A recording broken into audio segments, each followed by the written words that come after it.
Okay, hi everyone, welcome back. And in this update, we are going to check out XLM's chart, and this is actually very interesting because there are some major difference in here between XLM and a lot of other altcoins, especially in this recent bounce back right in here. Now, before we get into all that, first things first, if you remember the last time that we talked about the TUTORIAL-xlm, we were right in here, and the idea was that even if we end up getting a 1, 2, 3, 4, 5, be careful, that might be into the C leg of this whole ABC expanded flat. And we said specifically, since in this area we are having 5 down, okay, this may not necessarily be ideal because this suggests this is 5 down, correction up. Well, overall, you are having a bit of a bearish setup, suggesting our move down is going to continue.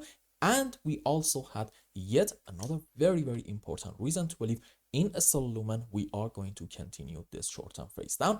And if you remember, it came down to this move down off of the highest high, about 41.5 cents, looking a hell of a lot like a 1, 2, 3, 4, 5 wave down, meaning what? Yep, maybe we said this is A, this is B, and what's next? Yep, you know it, another move on the downside into our C leg in order to take the lowest low, and that pretty much happened. Now, here is the situation.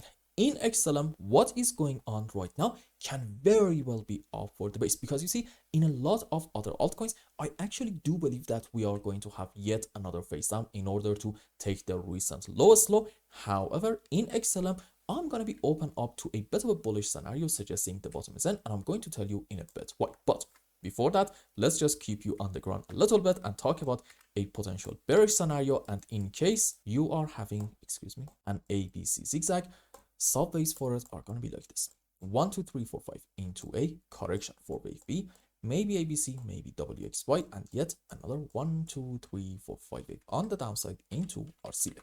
Now let's go on the live chart and see what is happening. And okay, we said this is a 5 wave down, correction up, and where is another 5 wave on the downside? Because so far I think I'm only able to find 2 sets of 5 waves, meaning what? This is 1, this is 2, this is wave 3, and well, where is your wave 4 and 5? Answer: you do not have that one yet. So this bearish can suggest that maybe the current move up in XLM is just a correction for 4, and what's next? Yep, most likely another move down into wave 5. Now, what about some bullish signs that I said I'm identifying in here? You see, let's just go around this area.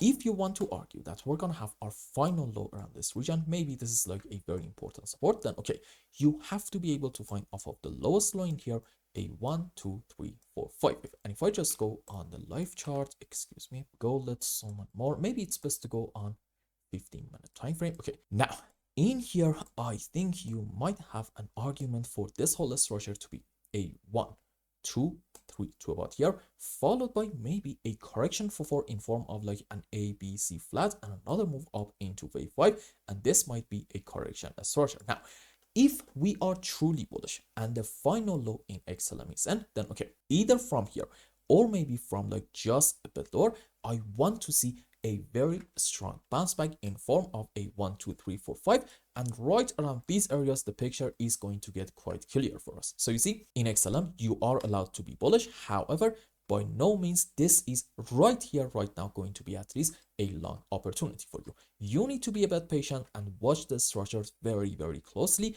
And as long as we are not taking this slow, and also we are having a slow move on the downside, which by the way, I do think we are probably going to get one more move down in order to maybe reach to about the lows in here, since this bounce back happened actually quite fast. And as a result of it, we did create a lot of gaps. And well, you know my stance on gaps, right? I believe they are going to get filled 95+% of the time. So, you know, a lot of signs do suggest that in XLM, either from here or like just a bit higher, we are going to get a move down and fill this gap.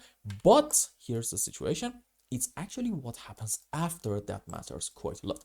If we manage to have a very strong bounce, great sign. If we manage to have just a very slow and choppy move on the upside, be careful, this might be a bit of a bearish setup, suggesting, you know what, overall, according to this ABC zigzag, we are having a 1, 2, 3, 4, 5, indicating the final low is at least right now not in yet. And I hope I explained everything well and you understood what is going on in XLM. And until the next update, I hope you have a wonderful time. Goodbye.